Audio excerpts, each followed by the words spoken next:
Tawagin niyo na lang ako sa pangalang Sarah, 38 years old, at kailangan ko lang talagang ilabas ito sa dibdib ko. May ilang detalye rin akong binago sa kwento para mapanitili ang anonymity.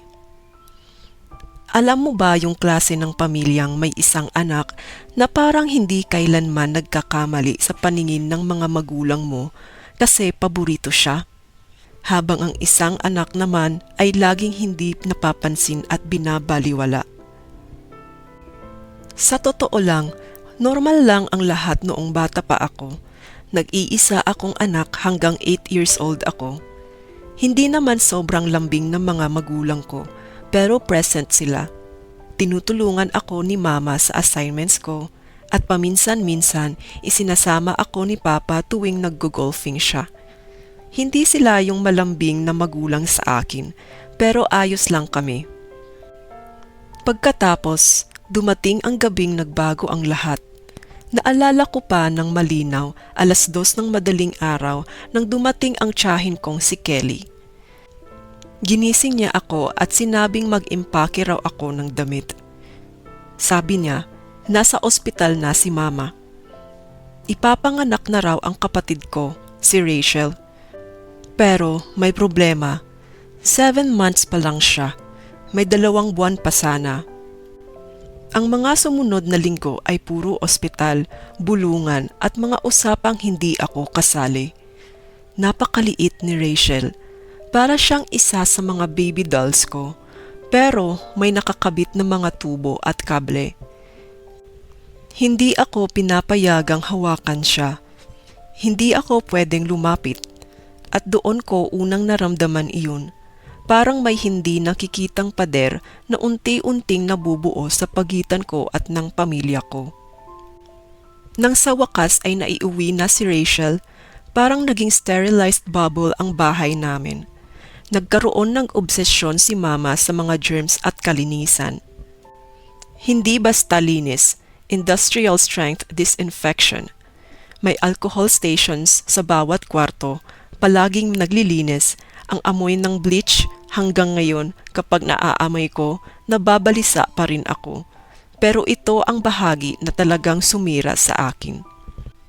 Sa tuwing nagpapakita ako ng kahit kaunting sintomas ng pagkakasakit, agad akong ipinapadala kina Lola Marie o kay Tita Kelly. Kahit ano, isang bahing, mag-eempake na daw ako. Bahagyang ubo, pupunta muna ako kay Lola. Sa una, akala ko masaya. Si Lola Marie, laging may cookies. Si Tita Kelly, may napakagandang koleksyon ng Nancy Drew books na binabasa ko isa-isa. Pero hindi tanga ang bata.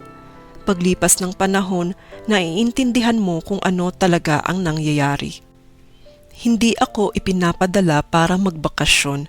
Ipinapadala ako dahil itinuturing akong banta. Parang ang mismong pagkatao ko ay pwedeng makasama sa kapatid kong mahal na mahal nila. Sinubukan ko ang lahat para makuha ang atensyon nila sa mas tamang paraan. Talagang lahat. Nagkaroon ako ng mataas na mga grades at palaging nasa top 3. Halos hindi man lang sila masaya o naging proud sa akin. Nanalo ako ng first prize sa science fair, project tungkol sa renewable energy. Ang sabi lang ni Papa, pwede bang itabi mo muna yan sa garahe? Allergic si Rachel sa cardboard dust. Allergic sa alikabok ng karton? May ganun ba talaga? Ang pinakamasakit ay nang 12 years old ako. Ilang buwan akong nag-practice para sa school talent show. Tinuruan ko ang sarili kong tugtukin ang Bridge Over Troubled Water sa piano. Pero nung gabi bago ang talent show, nagkasipon at sinat si Rachel. Ni isa sa kanila walang may nanood. Ako lang ang walang pamilya na umattend.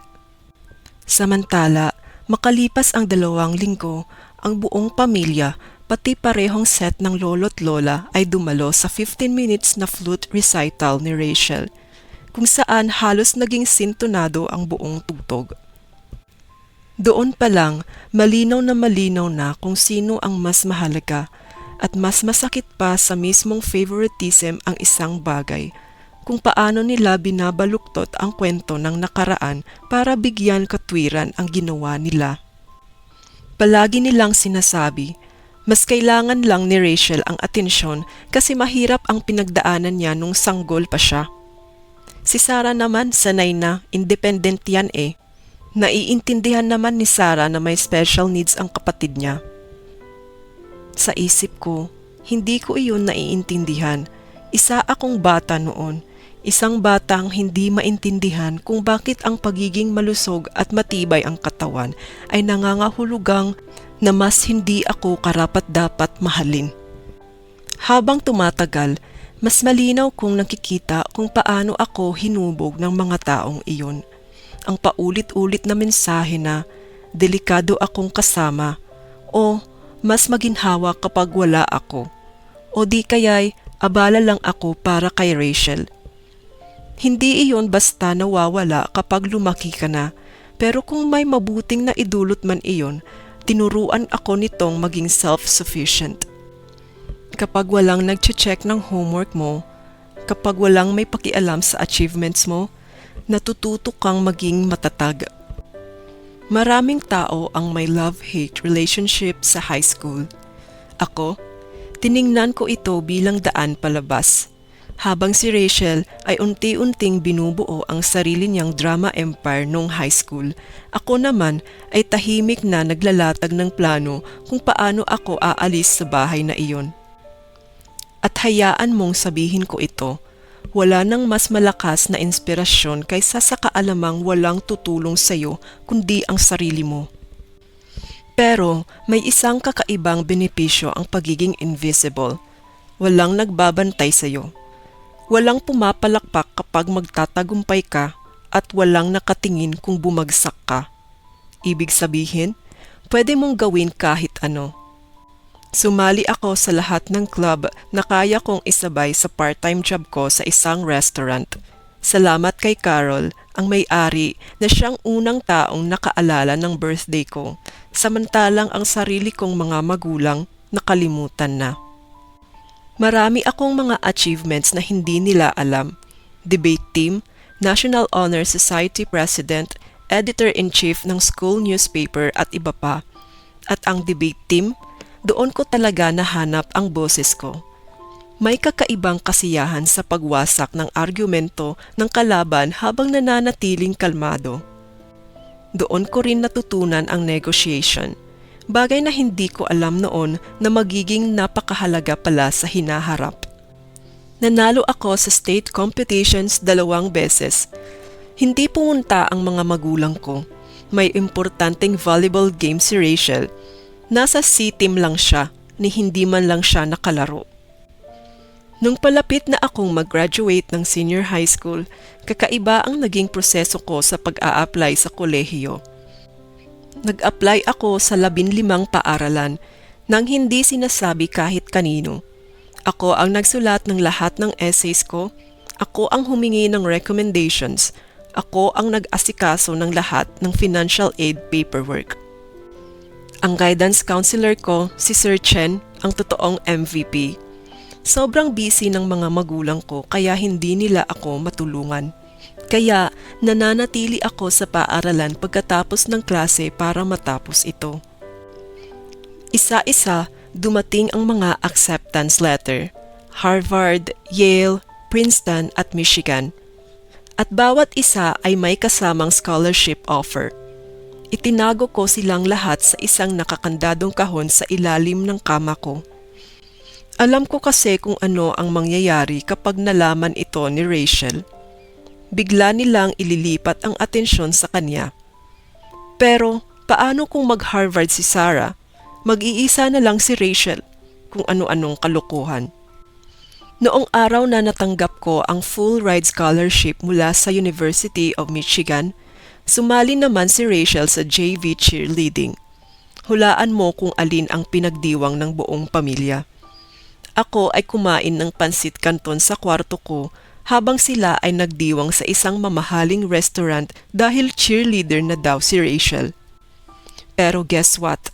Ang scholarship na natanggap ko ay ang magiging golden ticket ko. Kasama na ang tuition, tirahan, pagkain at allowance. Sa wakas, makakaalis na ako sa bahay na iyon, isang bahay kung saan ako ay invisible o istorbo. Noong sinabi ko sa hapunan na pupunta ako sa University of Michigan, ganito ang naging reaction nila. Michigan? Ang layo naman yan, sabi ni Papa. Paano kung kailangan ka na ni Rachel? Sabi ni Mama. At huwag mong asahang tutulungan ka namin sa gastusin. Dagdag pa nila. Napakamahal ng cheerleading competitions ng kapatid mo. Umiyak si Rachel. OMG, ate, sabi niya. Pwede bang akin na lang ang kwarto mo? Kailangan ko ng space para sa TikTok videos ko eh. Noong summer, bago ako pumasok sa kolehiyo, nagtrabaho ako ng doubling shift sa restaurant para makapag-ipon. Si Carol, pagpalain nawa siya, lagi akong binibigyan ng dagdag na tip at sinigsiguradong may nauuwi akong tirang pie pagkatapos ng shift. Dumating ang araw na aalis na ako patungo sa University of Michigan. Hindi man lang ako pinansin ng mga magulang ko. Bakit? May cheerleading competition na naman si Rachel. Si Tita Kelly ang naghatid sa akin. Tinulungan niya akong mag-ayos, mag-impake at bumili ng mga kailangan ko. Binigyan niya ako ng sobre. Kay Lola Marito, sabi niya. Gusto niyang malaman mo kung gaano ka-proud yung lola mo sa'yo. Kalaunan, nalaman kong pinag-ipunan yon ni Lola mula sa kanyang social security checks sa loob ng maraming taon. Nagtapos ako ng summa cum laude sa University of Michigan. Hindi ito napansin ng mga magulang ko. Busy sila sa pagtulong kay Rachel na lumipat sa ikatlong kolehiyo niya sa loob ng 2 taon dahil panay drop-out o shift ng kurso. Pagkatapos kong magtapos ng kolehiyo, dito biglang nagbago ang takbo ng buhay ko. Nakakuha ako ng entry-level na trabaho sa isang auction house sa Detroit. Hindi ko gagamitin ang totoong pangalan ng kumpanya, pero kung nasa industriya ka nito, malamang kilala mo kung alin ang tinutukoy ko. Isang high-end na auction house. Maraming old money clients, mga transaksyong tahimik pero malalaki ang halaga. Nagsimula ako sa estate sales department. Trabaho naming i-document at ikatalog ang mga gamit ng mayayamang taong pumanaw na. Hindi ito glamorous pero sapat para mabayaran ang bills. Sa unang mga buwan, paulit-ulit lang ang trabaho.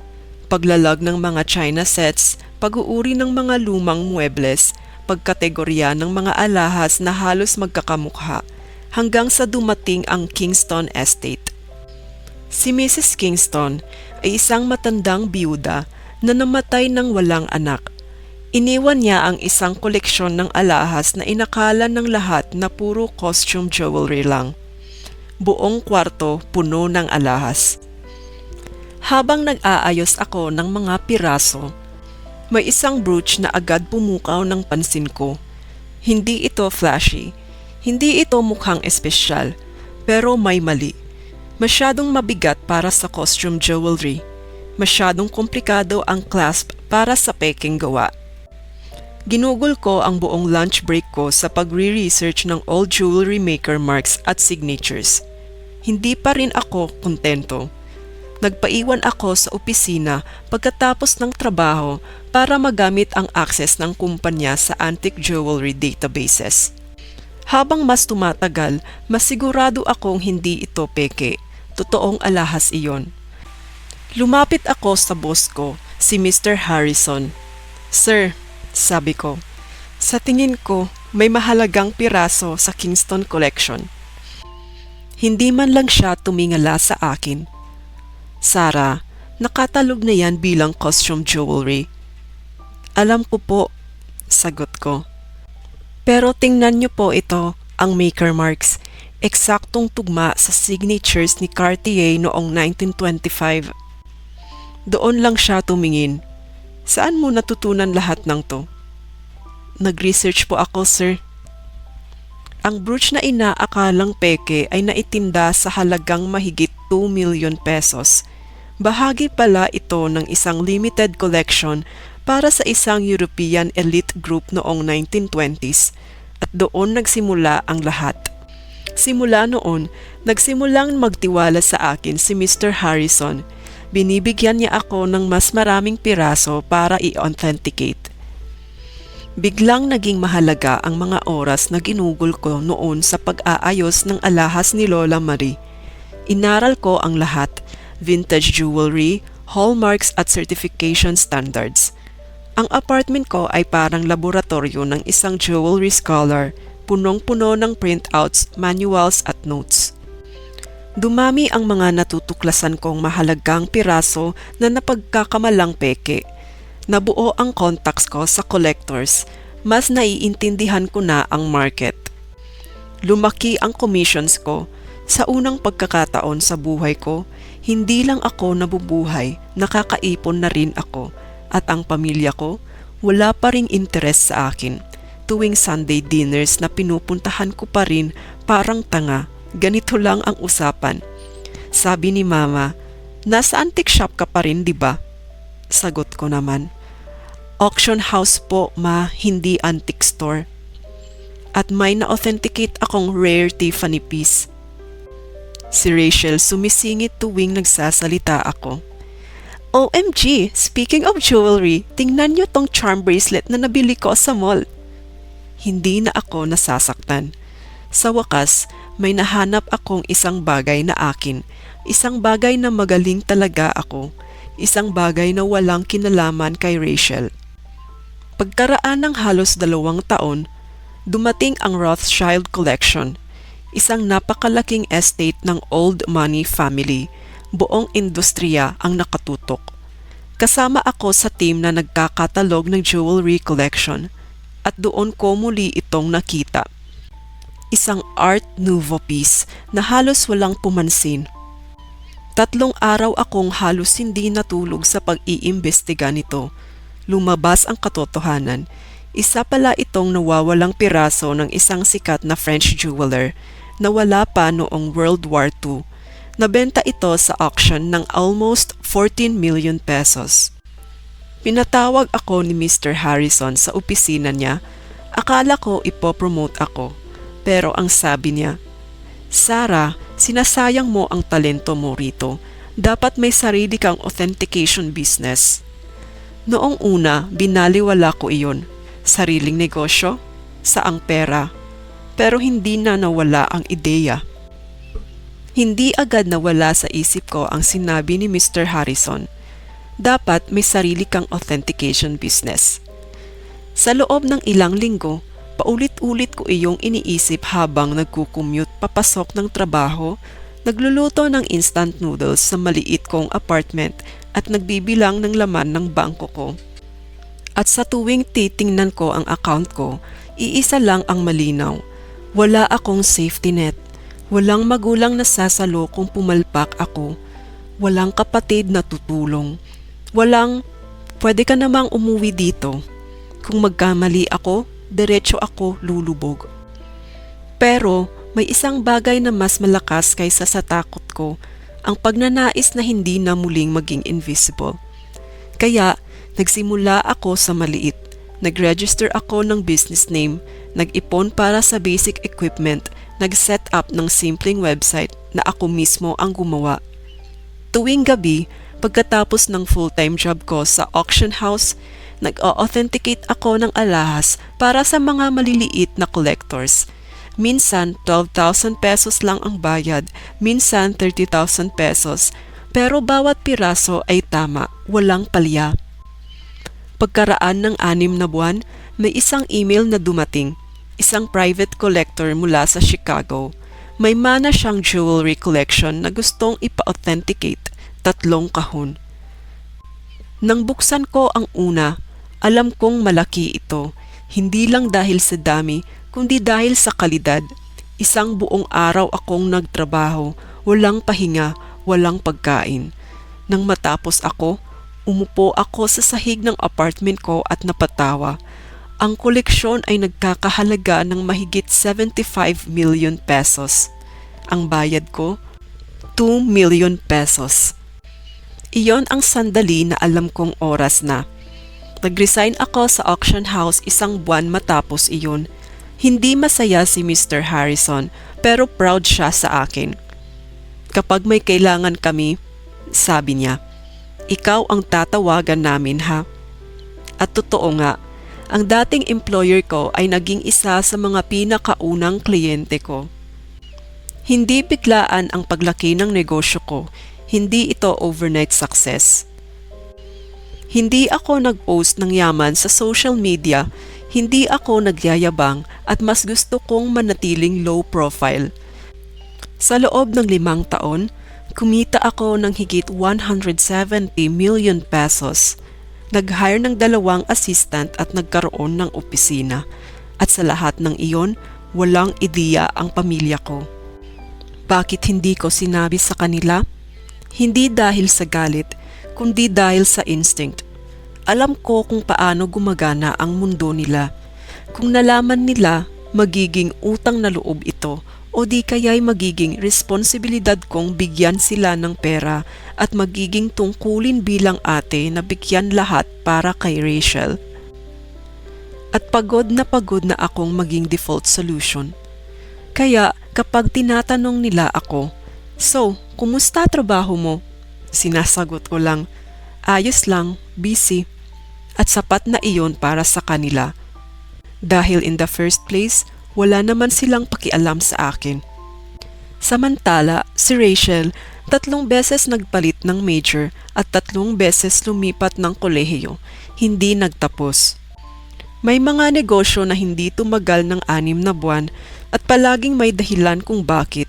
Hindi ito ang tamang panahon o hindi supportive ang mundo at unfair daw ang buhay sa kanya. At palaging may sumasalo sa kanya kapag tumitigil siya sa pagpupursige. Ako naman, masaya ako sa katahimikan, sa apartment na ako ang pumili, sa kape na iniinom ko mag-isa tuwing umaga, sa buhay na walang naninilip, walang humihingi, hanggang dumating ang paanyaya. Isang text mula kay Mama. Noche buena sa bahay ni Tita Linda. Pumunta ka ha, matagal ka na naming hindi nakikita. Halos tinanggihan ko, pero naisip ko, isang gabi lang, ano bang masama? Hindi ko alam na iyon pala ang gabing magbabago ng lahat. Dumating ako sa bahay ni Tita Linda na may dala lang na bote ng alak at ang karaniwang kaba sa dibdib. Pare-pareho pa rin ang itsura ng lahat. Pare-parehong tono ng boses at parehong mga tanong. Tumaba ka yata. Single ka pa rin, Sarah? Busy ka pa rin sa trabaho mo? Hindi ka naman umaasenso dyan. Si Rachel ang sentro ng lahat. May bagong boyfriend daw. May bagong business idea na naman. May bagong dahilan kung bakit hindi pa rin siya stable sa buhay. Ako, naupo sa dulo ng mesa, parang bisita sa sarili kong pamilya. Pagkatapos ng hapunan, nagsimula ang mga usapan tungkol sa pera. Palagi namang ganoon. Reklamo ni Papa tungkol sa retirement fund. Si Mama naman nag-aalala sa tuition ng anak ni pinsan. Si Rachel umiiyak dahil hindi siya sinusuportahan ng mundo. At doon ako nagkamali. May nagtanong kung bakit hindi pa rin ako nagpapalit ng kotse at umaasenso. Nasabi ko, walang masyadong iniisip. Okay pa naman ang ipon ko. Hindi ko alam na may narinig na mali si Rachel. Biglang tumunog ang cellphone ko. Isang email notification. Hindi ko agad kinuha dahil pakialamera si Rachel, mabilis niyang kinuha yung cellphone ko. OMG! Sabi niya, hawak ang phone ko. Sarah, ano to? Tanong niya sa akin. Nakita niya ang subject line na Quarterly Portfolio Summary, $12 million. Biglang tumahimik ang buong mesa. $12 million? Bulong ni Mama. Tumayo si Papa. Anong ibig sabihin nito, Sarah? Kinuha ko ang phone ko pabalik. Hindi ito tungkol sa inyo, sabi ko. Pero huli na ang lahat. Biglang nag-iba ang lahat. Ang mga mata na dati walang pakialam sa akin, ngayon ay punong-puno ng interes. Si Mama ang unang nagsalita. Anak, bakit hindi mo sinabi sa amin na marami ka na palang pera? Sumunod si Papa. Alam mo bang nahihirapan kami ngayon? Wala kaming pantustos sa mga travels ni Rachel abroad at pambili ng mga luxury bags. Si Rachel ngumiti. Isang ngiting hinding-hindi ko makakalimutan. Pamilya tayo. Hindi ba dapat binibigyan mo yung pamilya mo? Hindi ba mas nangangailangan si Rachel, dapat mong ibigay sa kanya? Sabi naman ng mga tita ko, milyonaryo ka na pala. Kahit 50 million pesos lang, dollars naman yan eh. Isa-isa silang nagsasalita, parang rehearsed, parang matagal nang naghihintay ng ganitong pagkakataon. Sarah, sabi ni Mama, mahina pero matalim, pwede mo bang tulungan ang kapatid mo? Tulong? Tanong ko. Oo, tulong, sabi ni Papa. Kahit yung $9 million na lang yung ibigay mo kay Rachel. May natitira ka namang $3 million kung bigyan mo siya. Total, maganda naman ang trabaho mo. Pwede mo pa yan mabawi. Si Rachel wala siyang trabaho. $9 million daw, na para bang barya lang ang pinag-uusapan namin. Tumayo ako. Nanlalamig ang kamay ko, pero malinaw ang isip ko. Alam niyo ba kung ilang taon akong hindi ninyo pinansin? At kung ilang beses akong umiyak mag-isa? At alam niyo ba kung ilang tagumpay ko ang hindi ninyo nakita? Tahimik, walang sumagot sa kanila. Hindi namin kasalanan yon, sabi ni Rachel. Mas kailangan ko lang talaga noon ng atensyon at suporta kesa sa'yo. Para yun lang sa hindi pag-intindi sa'yo, hindi mo naman kailangan yun ah. Napaka-overacting mo talaga. Doon ko naramdaman ang tunay na galit. Hindi pasigaw, hindi hysterical, malinis at malalim. Hindi ako ATM nyo. Hindi ako investment at mas lalong hindi ako backup plan. At sa unang pagkakataon sa buhay ko, hindi ako umatras sa kanila. Kinuha ko ang coat ko. Habang naglalakad ako papunta sa pinto, narinig ko si Mama. Sarah, huwag mo kaming iwan. Pera lang naman yan ah. Hindi ako lumingon dahil sa wakas pinili ko ang sarili ko. Akala ko tapos na iyon. Akala ko sapat na ang pag-alis ko noong Noche Buena para magbigay ng malinaw na mensahe. Nagkamali ako. Kinabukasan paggising ko, may 27 missed calls ako. May text, may voicemails mula kay Mama, kay Papa at kay Rachel. Pati sa mga tiyahin at tiyuhin na bihira ko namang kausapin. Iisa lang ang tema. Nagulat lang kami, hindi namin sinasadya yung mga sinabi namin. At mga katagang, pamilya pa rin tayo, Sarah. Pero habang tumatagal, nagbabago ang tono. Nagsasabi na silang, pinalaki ka namin, kung wala kami, wala ka dyan at hindi ka magiging milyonaryo. Hindi ka naman ganyan dati at nagkapera ka lang ang yabang-yabang mo na, wala kang utang na loob. Isang voicemail ni Mama ang paulit-ulit kong pinakinggan. Anak, hindi ka ba naaawa sa kapatid mo? Depressed siya ngayon at ikaw ang dahilan.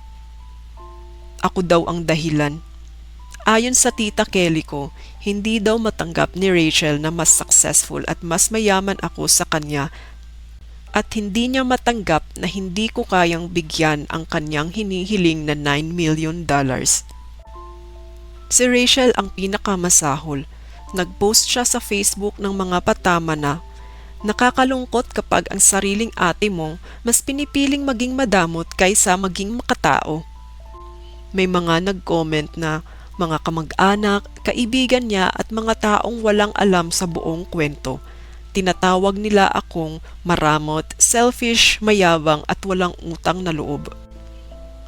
May gumawa ng family group chat. Hindi ako nag-initiate. Nilagyan ako ng Bible verses, quotes tungkol sa forgiveness at lectures tungkol sa utang na loob.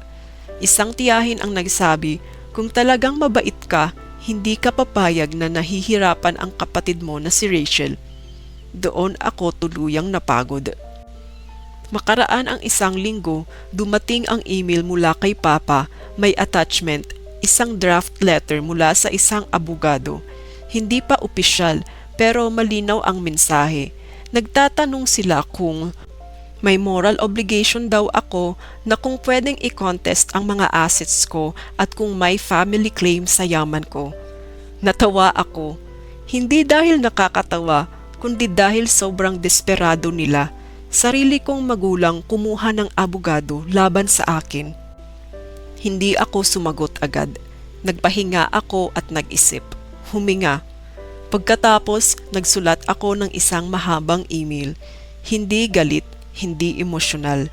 Malinaw na sabi ko, ang pera ko ay galing sa sarili kong negosyo at wala silang ambag kahit piso, wala silang legal o moral claim at simula ngayon ititigil ko ang komunikasyon. Tinapos ko ang email sa isang pangungusap na matagal na akong nawala sa pamilyang ito. Ngayon lang ninyo napansin dahil milyonaryo na ako. Pagkatapos noon, biglang tumahimik ang lahat.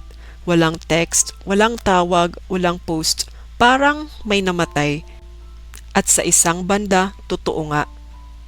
Nagpalit ako ng numero, naglagay ng legal boundary sa email, inabisuhan ang mga staff ko na huwag magbigay ng impormasyon at unti-unti bumalik ang kapayapaan. Alam mo kung sino ang nanatili? Si Tita Kelly at ang Lola Marie. Isang simpleng text lang ang ipinadala nila na alam kong masakit pero proud kami sa'yo noon pa man. Umiyak ako ng matagal, hindi dahil sa lungkot, kundi dahil sa wakas may nakaintindi. Natuto ako na ang pamilya ay hindi palaging dugo. Minsan sila ang naniniwala sa iyo ng tahimik, hindi humihingi ng kapalit at hindi ka ginagawang investment. At tungkol sa $12 million, oo, nandun pa rin iyon at hindi ko binigyan sila mama at papa, mga kamag-anak ko at lalong-lalo na si Rachel na gusto ang kinin ang pinaghirapan ko. Ginamit ko iyon para spoil sila Tita Kelly at Lola Marie at para palaguin pa ang negosyo, magbigay ng scholarships at suportahan ang mga batang walang sumusuporta sa kanila, mga batang katulad ko noon. Hindi ako masamang tao dahil tumanggi ako. Hindi ako madamot at hindi ako walang puso. Ako ay isang taong piniling wakasan ang isang siklo at minsan iyon ang pinakamapagmahal na desisyon na nagawa ko para sa sarili ko. Wakas. Kung nagustuhan mo ang kwentong ito, huwag kalimutang i-like, i-share at mag-subscribe para sa iba pang mga kwentong hango sa totoong buhay. Salamat sa pakikinig!